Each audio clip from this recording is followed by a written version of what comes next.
Shaking stuff up as we always do and changing the format a little bit. So for those of you who've been to several of the Live with Joanna shows, we would love to get your feedback on whether you like this new format. Because one of the things that we are always looking for is participation. Because I believe, regardless of your situation, if you start choosing the future you, choosing to act on the future you, then all sorts of cool things happen. And in this world where I don't think no one's actually saving babies, are they? Let me just double check. I did actually have somebody who was in medicine once who was like, well, kind of I am. And I was like, continue doing that.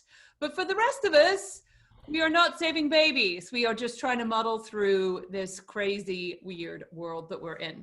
So this week's show, as you know, is how to think about how to navigate this really ambiguous future we're in and what sort of things you can do. And I chose this topic for so many reasons, but it was also for the reason that a lot of the coaching calls I've been having over the last several weeks have been a lot of people saying, oh my God, like, I don't even know what's going to happen next. And I thought I had an idea and like everything has changed. And I don't believe anything that I knew before is going to be the same.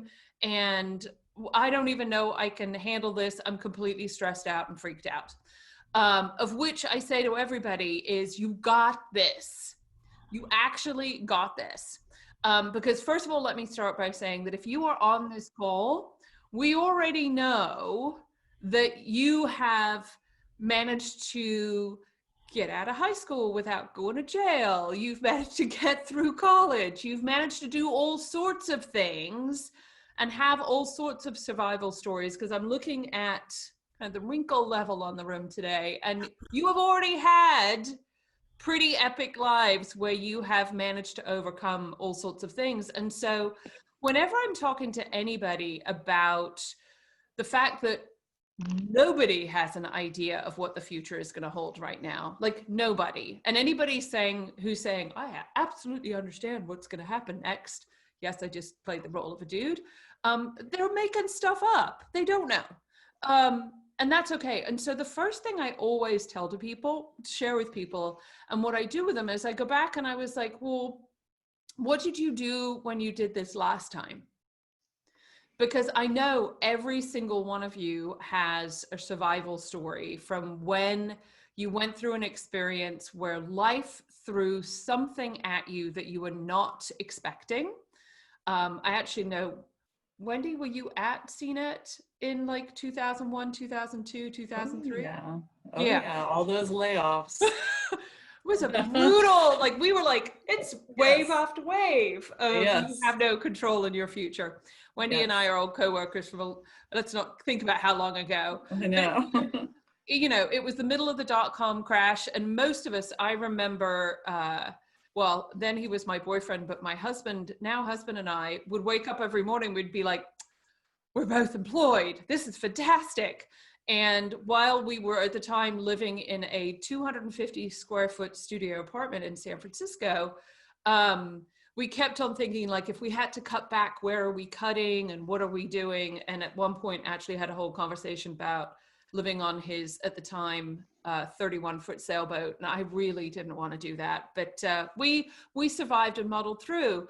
And as I was thinking about this and really reflecting on my own kind of stories of resilience, I realized that if I went back in time, I could actually count 13 since 1984, 13 different times that, well, now I've actually just added that to 14. There's more than that, but really major ones that completely shifted my trajectory, completely had me heading off in a different direction. And at the beginning of all of them, I was kind of in a bit of a panic mode, and then would be all like, all right, here we go again. And so one of the things I start with is like, where have you done this before? And going back and saying, in those moments where you already took a situation and went, well, this is insane, and I don't have any control on the future. What is it you learned about yourself? And then how has that actually added quivers to your toolkit, right?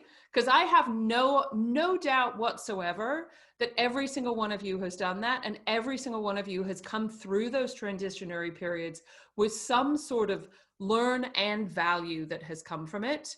I know, I'll come back to Wendy and my shared experience of going through and I think it was probably every 6 months we had to lay people off for, I think, like 2 years. It was miserable. It's not a good situation.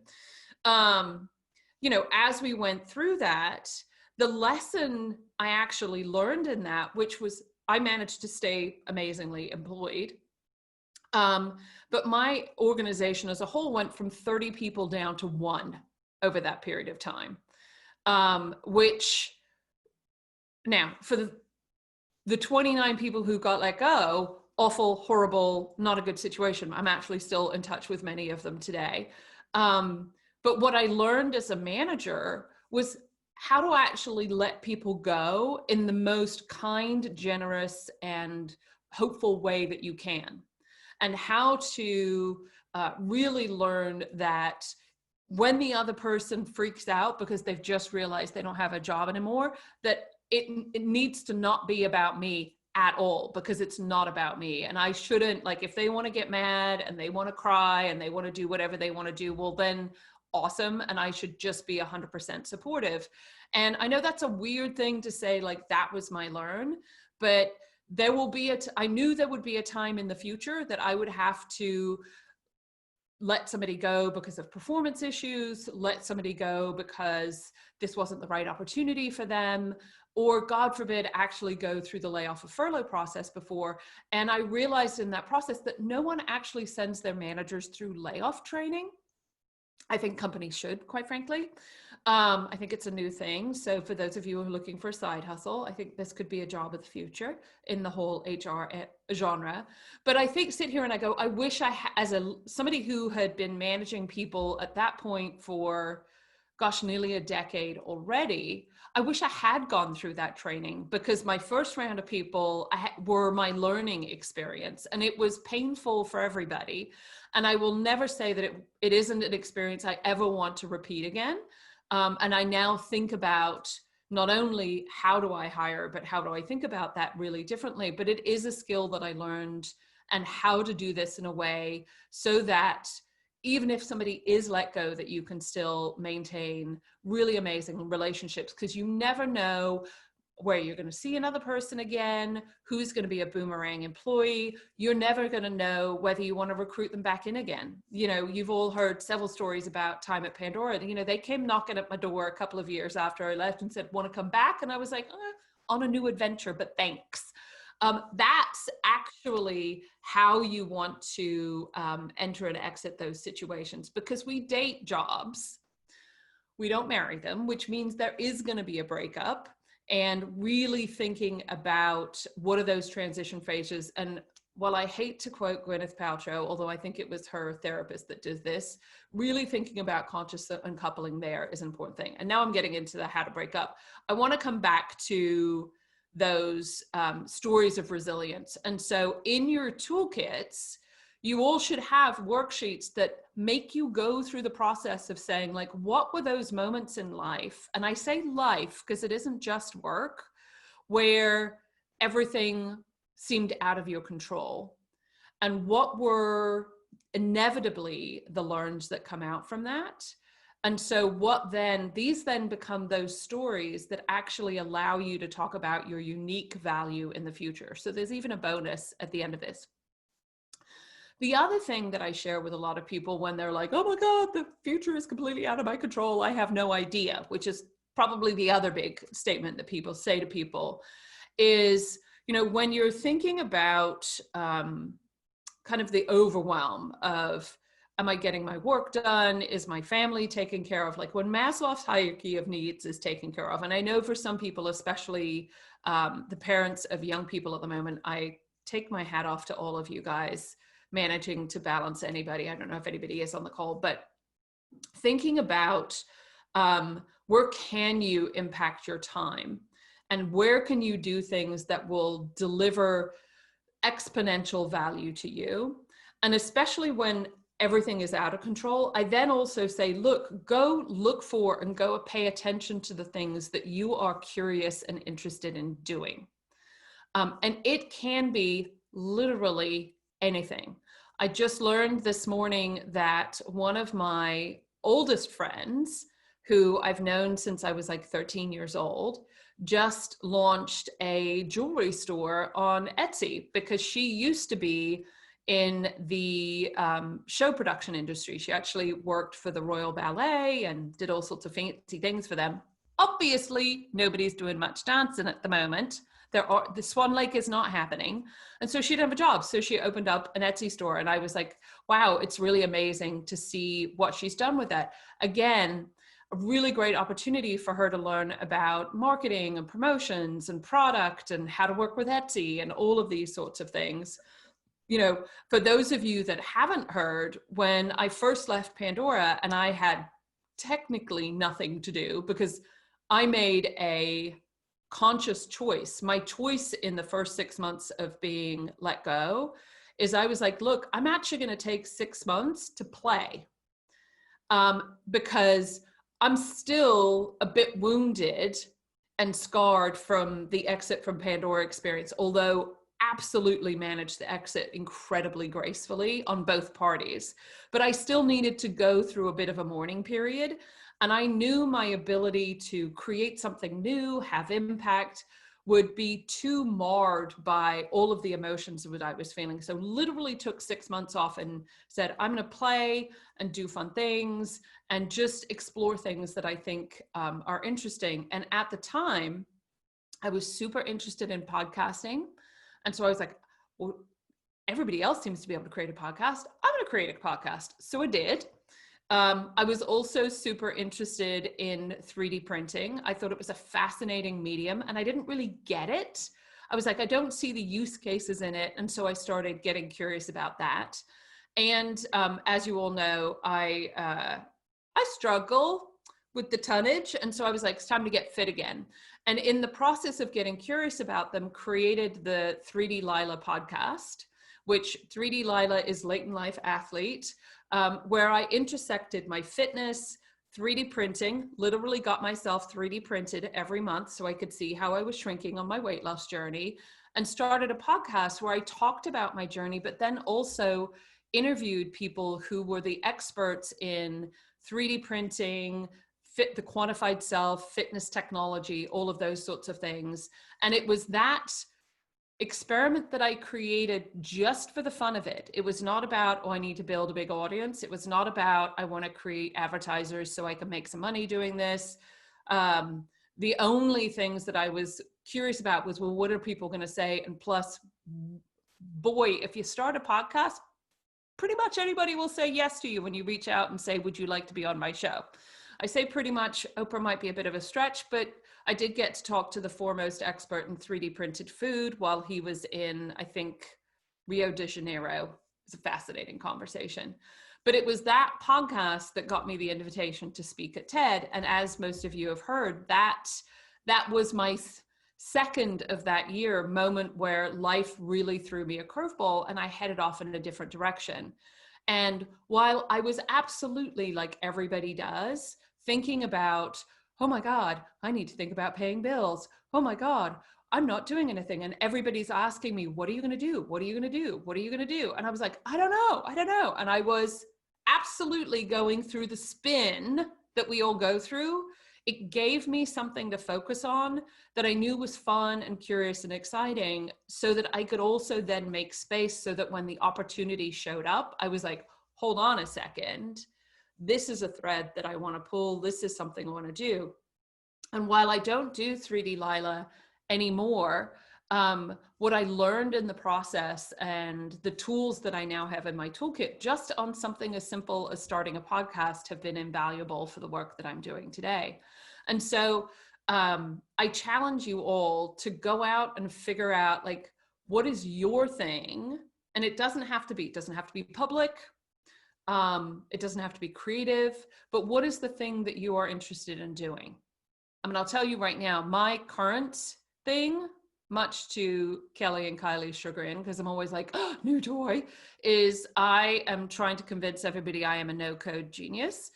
And I am trying to learn pretty much any one of these platforms and how can I almost run an entire business without having to hire a developer. I have not succeeded with that yet, but I think there's potential there, and I think understanding that helps. So that's what I always challenge. Throw spaghetti at the wall, try things out, because the very least, it is the one area of your life that you can have a little bit of fun. So just to recap, 1, you've done this before and you've made it through and you're brilliant. And 2, where can you play? Because that's that, do you remember the confidence in who you are and why you're valuable, and the excitement and curiosity? Manifest it for yourself. So that's the idea of the week. I told you we were going to change things up a little bit. So we are now going to move into our first new segment called Own It. Because if you've been to any of my shows, you know that I get very excited and very enthusiastic when people start to participate. Now, I'm also well aware that doing stuff is a little hard and scary and all of this sort of stuff. So we are going to collectively hold ourselves accountable and do something. So I'd love you to just look at your worksheet. Hopefully you've got it printed out, or if you don't, you can have it on the digital thing. You'll see on the worksheet that I just actually talked you through, using the worksheet, exactly what I just described and why.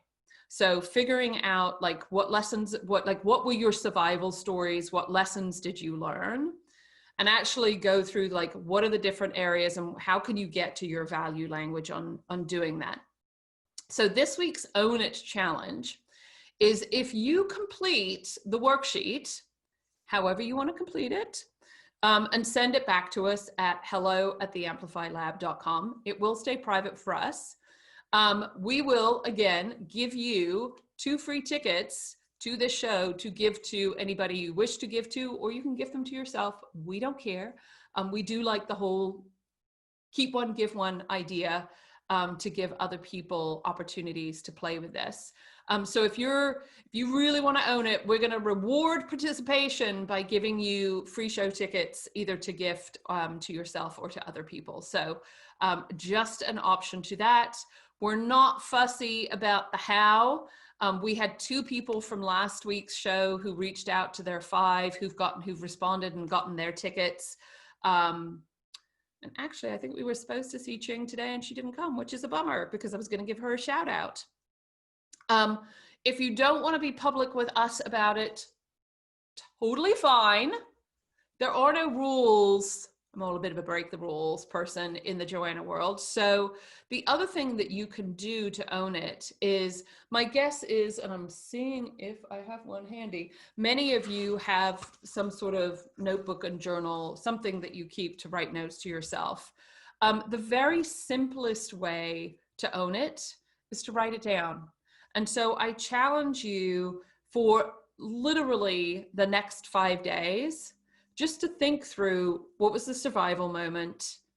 What did I learn? And what is the value? And go through that exercise 5 times. And my guess is by the end of 5 times, you're going to have some new insights about not only why are you awesome, but why you are uniquely awesome, which, as you know, is one of my obsessions, because it's being able to articulate your value in a way that is recognizable and unique, that makes you memorable. And that is the goal whenever you're sharing with other people about the future you. The last idea is actually a question for the group. So let me give you a little bit of context here. A couple of years ago, when we were still figuring out what we wanted to do here at the Amplify Lab, Kylie and I did this really crazy experiment with one of our clients, because in talking to one of our clients, one of the biggest issues that the team needed help with was actually building confidence. There was a lot of, everybody said, oh my God, I just feel like a big train wreck and I need help building my confidence because that's important. And we were like, got that, not a problem. So for 30 days, well, technically it was my voice, but I will absolutely give credit to Kylie for doing all of the heavy lifting. We texted everybody in the group every Monday, Wednesday, and Friday with information, with challenges, with things to do, with all sorts of goodies. I will say that in the lesson that we learned in that process is that 3 times a week was still a lot. It was a little too much, but everybody, we saw I think it was a 30% self-reported confidence lift in the first 30 days, which blew our minds. The executive in charge was like, hold on, what did you do? And I was like, we're still figuring it out. But we've had that solution in our back pocket, and it's something that has been, and I think even now more than ever, certainly important to us. And so we are thinking of relaunching, and not just for confidence, but a texting product that really talks to the idea of what you have all heard me say multiple times, which is you don't have to do like a big, huge transformation, and that you can actually take micro steps, little challenges that come on a text to A, hold you accountable, and B, push you just a smidge out of your comfort zone to be able to help you build your future you. So that's the idea. It's a bit of our own it idea. The question is, would you sign up to get texts from us on helping push you outside of your comfort zone? Thumbs up, thumbs down? Yes? Okay, good to know. We'll continue. We're kind of already getting there, but you will be the first to know when we start launching that stuff. It's a lot of fun. We've got to put some of the technical stuff in the background because there's been a lot of changes with texting. Okay, so that's the own it. So I want to go around, as there are 2, 4, 6 of you. I've given you different ways that you could own it. Let's start at the bottom. Peggy, how are you going to own it? I'm definitely going to fill out that sheet. And awesome. Back to you. Lindsay, how are you going to own it? Sorry, I haven't seen the sheet actually yet, but I've been owning it all week. I'm in the process of a horrible separation from my business partner. Oh, it's nightmare, and like legal and everything, and so it's like the worst possible time. And so I'm just like having to reach out to everyone I freaking know to be like, oh yeah, the company's going so well and I will no longer be a part of it. And you know, I have a spin on it, right? That's communicated to the market, but damn, has it been hard. So I'm in it. I have no doubt you are going to weeble in this moment. So be gentle with yourself when the weeble goes the wrong way, but I know you're going to be able to bounce back on this. And so thank you for coming. I hope this helps you feel better. So Wendy, how are you going to own it now that you are getting introduced to the whole crazy of the Joanna world? Yes, well, definitely the writing it down, but I like the idea of going through it 5 times because each time I think you uncover a little bit more through the process. Awesome. Like Jessica, how are you going to own it? I'm the same thing about going back through it, but I've realized that I've restricted myself really much to the last 3 years, and I have, decades of history. So I think I need to conscientiously think of things from all the different angles. So I'm going to be a little bit more open with that. Awesome. That's actually a really great point. Like when I went through this exercise, I test everything on myself always. When I went through this exercise on myself, I started my clock at about 15. Because I felt that was the point in my life that my parents stopped actually being the ones to tell me what to do. I think they tried, but I was a bit of a pain in the neck. But that was that shift for me. And so I started counting at 15, like what were those points? Jill, how about you? How are you going to own it? I just really like the framework of reminding myself, like, yeah, there's tons of things, obstacles that I've overcome, and just even in the past 5 years, I thought of one huge personal situation and another professional situation where I left one job not knowing what I was going to do next. And it all worked out way better than I could have wished. So I have stories to think about. Yeah. Like, other than illegal stuff and injury stuff, the general narrative is it does all work out. Like the illegal stuff and the injury stuff, like if somebody gets hurt and or dies, not a good story ever. And if you end up in jail, also bad story, which is why I'm more like, look, are you going to die? Is somebody going to get injured and or die? Or is somebody going to go to jail? And the answer is no to those.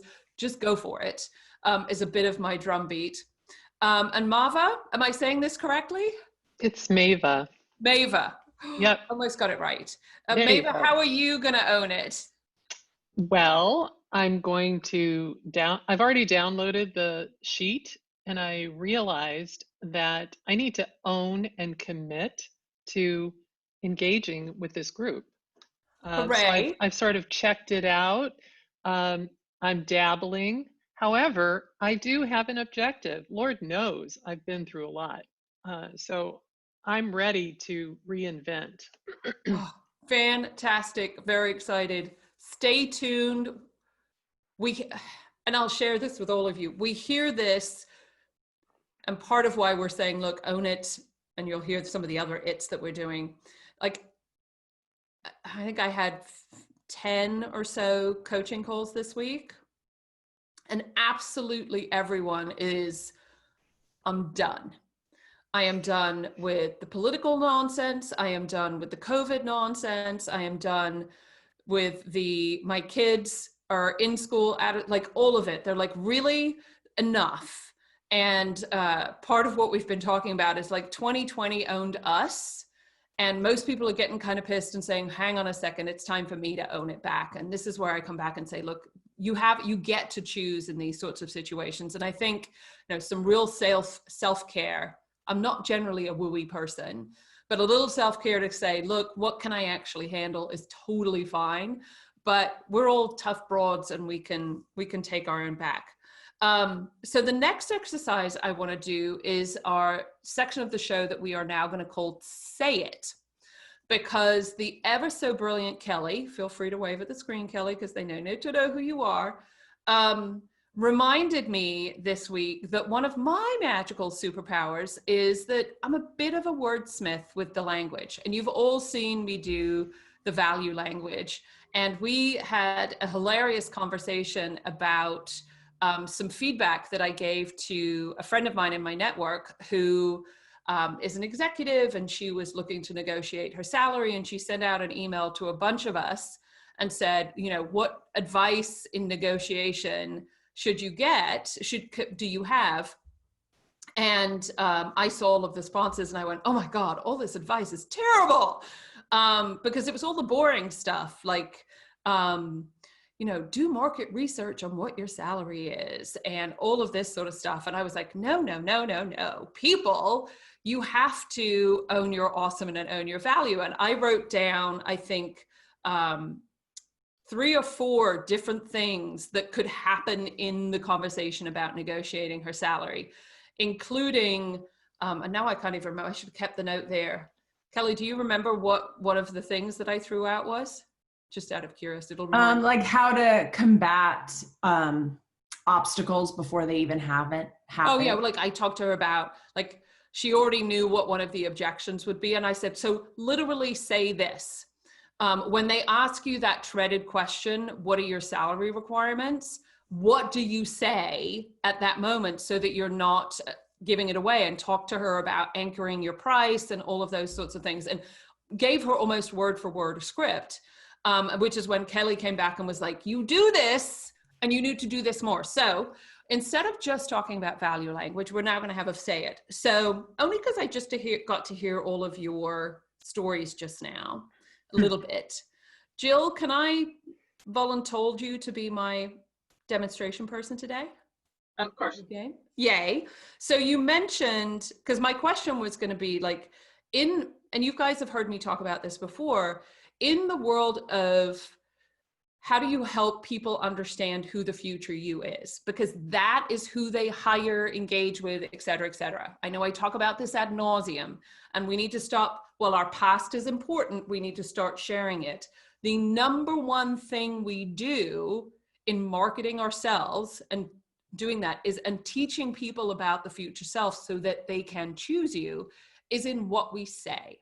Now, what we write, what's on your resume, what's on your LinkedIn profile, all super important. That's all your database of information about you. But when you are, if you think about a product, database layer, programming layer, UI layer, what we teach each other verbally is probably the most important thing, because those are the things that we remember about each other. And so you have an opportunity with your stories of resilience to actually teach people why you are uniquely awesome. So I would love you. So Jill, choose either one of your stories of resilience for just a second. Would you be willing to share a little bit of like what happened and what did you learn? Sure. So I had worked, I work in the legal marketing industry, and I had worked for my employer for 7.5 years, had an absolutely fantastic boss, all that good stuff. But a couple of years earlier, I had a very serious illness, and I've had all this stuff, and I'm fine. And I went back to work thinking like, oh yeah, life's normal again. Well, it wasn't normal. It was a huge adjustment and transition, and a lot of fatigue. And I came back to work for about 1.5 years, and that was all fine, no problems. But I just like, I cannot keep doing this. I've got to take a break. I've got to stop. And really, it was like, are you going to value your health more than your job? And I finally got to the push comes to shove, and I'm like, yep. And so I submitted my resignation, and I was planning to take off probably like 6 months to a year, but there was a lot of decompressing, and just, all my exhaustion caught up with me. But then literally somebody that I had worked with previously, and also knew my most recent boss, when I left, she called him and said, oh, hey, Jill's leaving. I've got to recruit for her position. So, and she's in Southern California, and this is up here. So she said, if you know anybody up here, let me know. Well then, so she said, oh, by the way, if you get a call from Michael about anything, he knows you've left because we talked. And then a couple months later, Michael called me and said, I've got a job. It's got your name on it.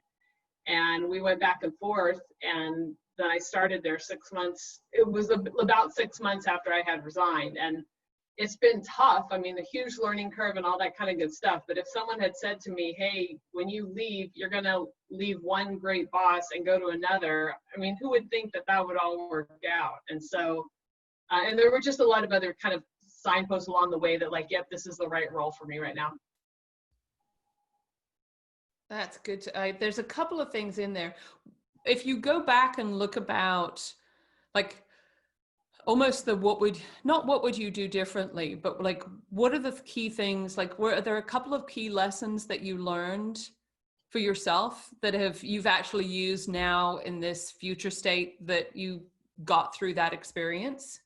Yeah, I think part of it was just coming into this role, and my boss has been building out a new team and a new function within the overall marketing department. And I was really excited about that kind of opportunity. And I had assumed that a lot of things that were in place and tools and resources from other places I've worked in similar roles would all be in place, and those don't exist. So it's been a lot of, teach yourself or use my network to be like, hey, how are you handling this situation? Or what tools are you using for this? And I've just had to be like, invest more in my own like things I used to be able to turn over to other groups to do. I have to do myself now. And so there's been a learning curve, but it's a reminder that, yeah, in the past I've figured things out. So I'll be able to continue doing that. That's awesome. I have a vivid recollection of where I was when we first had this conversation about your last situation. I can literally see you as you were talking. I'm like, wow, I can see where I was and what I was doing when we talked about this. It's been a while. Right. But so I sit here and I go, so you went through, now, would I say you should share that whole story with any potential future people and future colleagues and all of this sort of stuff? Some of it, maybe. I mean, and this is where you all have to be smart about context and what is it you're trying to accomplish. But what I heard in Jill's story was a couple of things. She learned that she should assume nothing and be incredibly curious about a situation, because then she could figure out what was the current state, both when you first came back from being sick and then again in the new opportunity. You really understand, well, the first time around you made priorities for you, which I think is totally awesome. But you learned that you couldn't, like, actually doing everything wasn't the goal, and being thoughtful about and strategic about priorities was really awesome. And then third of all, that you reiterated to yourself that given any situation, you can ultimately figure things out. That your ability to tap into your network and your experiences meant that you were, even when there was no roadmap, you could actually create a roadmap. So you became a roadmap creator. Is that a fair way of describing your learnings? Yes. Okay. So you take all that, you'll remember with the value language, and as you're constantly teaching people, remember, now, Jill gets to make the choice. Does she want to share these particular parts of her programming to other people? That's that UI layer thing again. Does she actually want to do that? But you could say,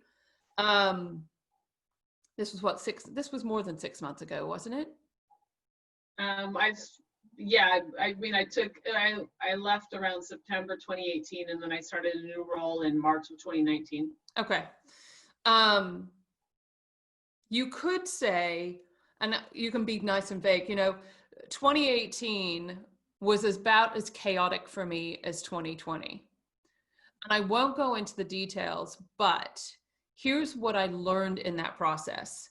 One, when you're going through chaos, understanding what and why you should prioritize things are key. Two, never assume anything because the future is ambiguous. And three, that when you consider those two things, you're actually able to tap into your past and experiences and resources and ultimately figure things out. And so when I look at the future and what it is we need to accomplish, I take this, how do we look at priorities? How do we not assume the current state and figure things out together, because I want us to be able to drive things forward. My guess is you have somebody in your organization who might need a little bit of a come join Team Jill in your whatever it is you're doing. And that sort of introduction is a really great way of getting somebody to go, oh, let's totally do that, because you've really got them to say, I'm excited about participating in whatever it is you're doing based on those two learnings. That's very helpful. Thank you. Awesome. Do you see how, so for your worksheet, you have experience that you're just like, whoa, that was no fun, because we don't learn through winning, folks. We learn through the painful stuff, sadly. Then what is the learn? And it's in the learn that you can then create the value. And then, as always, I don't come out and say, I'm just really good at figuring things out, which is true about Jill. It's all about what is the problem that potentially needs to be solved? How do you think about that? And oh, by the way, this is how I think about solving problems. And it's in doing that that you're teaching people how you think rather than what you do. And that is the value in really starting to teach people about the future you. So thank you so much, Jill, for being our demonstration person today. Which, talking about transformations and all of that good sort of stuff, is we are going to switch, because the girls reminded me, and move our prize time to right now. So Kylie, the floor is yours to spin the wheel and see who won the one-on-one time with me. Let's do it. I'm excited. These are literally my favorite sessions, by the way. All right, ready? Here we go. Spin, spin, spin. Go. There we go. There we go.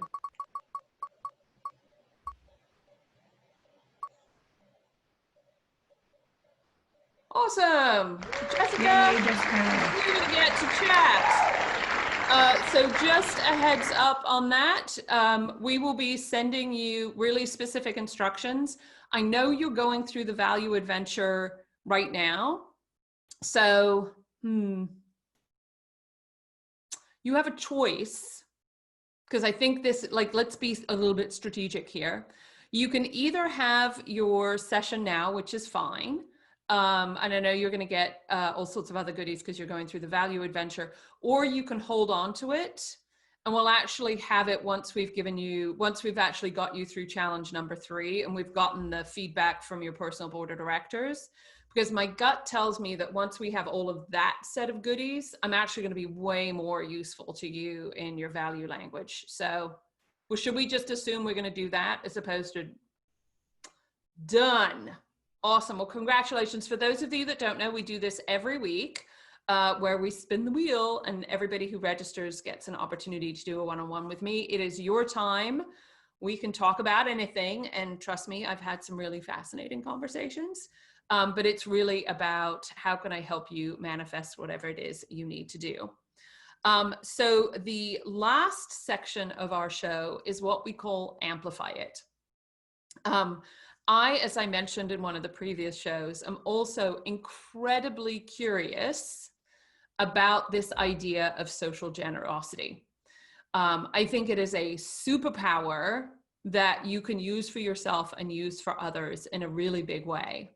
And especially during these times where we're going through some really crazy, I don't know what's going to happen in the future space. I think we have an opportunity to be incredibly socially generous to others and actually amplify each other.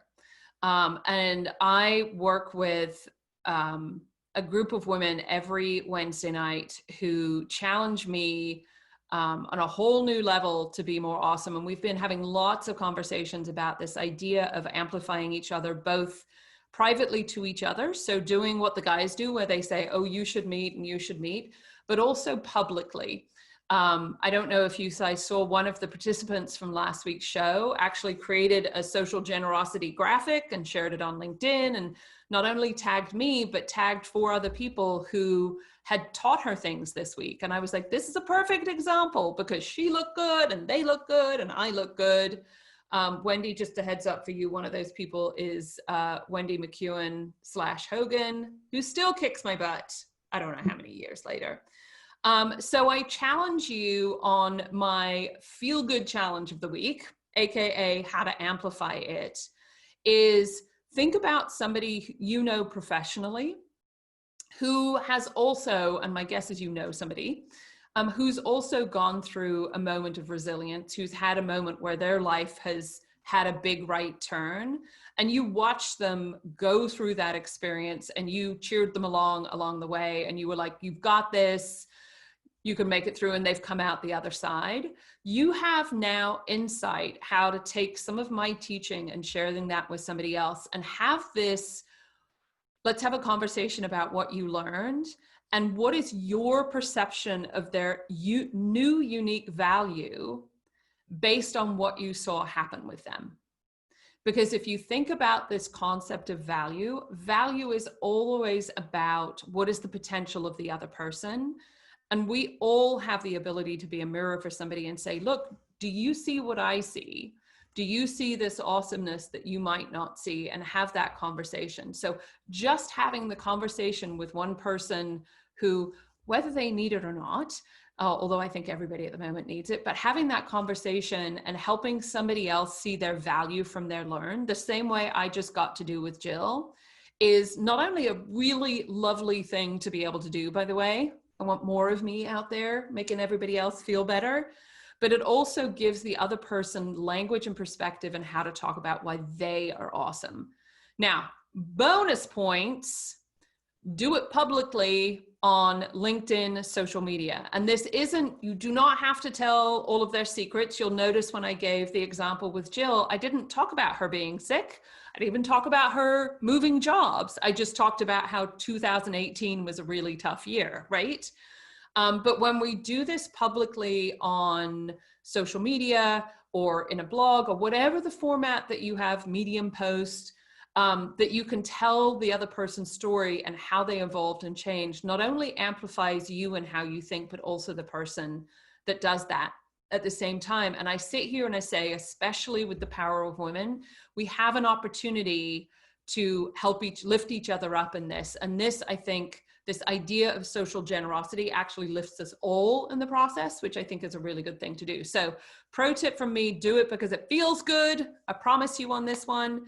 This is literally why I keep doing what I'm doing, because nothing makes me happier and I want everybody else to have some of this. So go through the process of saying it with the person that you want to do that with. And then if you're up for the challenge, get out there and publicly amplify it. I'm actually going to give a strange high five and way to go for already kind of doing this to Peggy, who she and I had a whole conversation about her graphic during her one-on-one on how does she draw a picture what were the three things? I know one of them was quirkiness. What were the other two? It was adaptability, scalability, and quirkiness. Which, FYI, would you say, Kelly, you know Peggy from times past, totally nailed it. Nailed it. Nailed it, because it is part of her charm. And I love that it was purple too. But Peggy shared her graphic on LinkedIn. And Twitter today, over the last day or two, and tagged me in the process. So she got to go, look how awesome I am. She got to kind of promote me in the process. And this is the opportunity for us all to amplify each other and for other people to understand how awesome people are. So go you, Peggy, for putting yourself out there. I think it's fantastic. So yeah, just a reminder on everything. Fill in your worksheet and you'll get the two free tickets to either gift or or you can keep them for yourself. No judgment on that one. But go through the worksheet and really think about what were your stories of transformation and how you're actually really good at this. My hope is that in the process, it will actually help you start to figure out how do you want to get through the next phase and all of those. And Lindsay, breakups are awful. I'm very sorry. We are here with you on Team U. And also, if you need to go through a period of mourning, we also totally get that, because that's fine.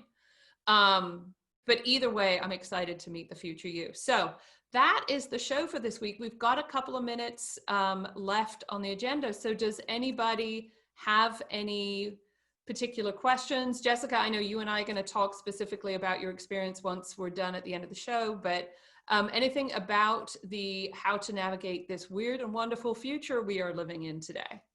Yeah, I actually have a question about my biggest overcoming challenges have been in my personal life, not in my professional life, because my professional life has been stumbling along and not really kind of, oh, I won, Whereas my personal life, I've been in real crises and come out the other side, no money attached to it.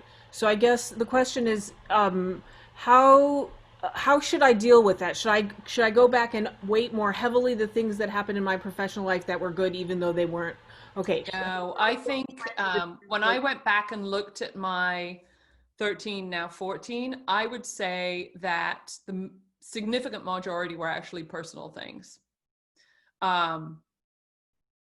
But they were still really big learning moments for me. Tragically, my brother-in-law passed away very suddenly and quite young, leaving 3 kids and my sister. And I won't get into the details, but what I learned from that about, similar to Jill, around priorities and mostly courage was invaluable, right? I also come back, and some of you have heard this story, so for those of you that don't know, I moved from England to Texas at the age of 15. That was when I say I started the clock there, that was the biggest one for me. And I actually do tell that story when I'm out having job interviews. I mean, I talk about it on stage now, because what I share with people, and I give them a framework around this. And I say, you know, I went from education wise, basically going to school at Hogwarts without boys or magic to Friday Night Lights, to which everybody kind of goes, oh my God, that must have been a big culture shock. And I go, it was. And fortunately, I thought the whole thing was really funny. And I said, this tells you a lot about who I am, because when I look at things, even when they're crazy, I can almost inevitably find the entertainment in a situation. And I am incredibly optimistic about things. Although I will share that I heard the expression pissed off optimist the other day. And I was like, oh, sign me up for that. Sign me up for that. So genius. And I said, but what I really learned from the experience, especially as this was pre-internet times, is that your relationships are everything. And relationships take work. They don't just happen because you have a friend. You actually have to make effort to keep them going. And I said, so I learned as a teenager how to maintain really strong relationships with people over long distance without the help of the internet. And I said, now the internet has happened and I'm basically a crazy person, which makes it even better. And I said, and then the other thing I learned, which in the world of that I used to be in, which was very ambiguous future, making things up all the time, as I said, I learned that really nothing was actually that frightening. I said, absolutely everything I knew to be true and everything I believed about what my life should be vanished. And I said, and I was fine.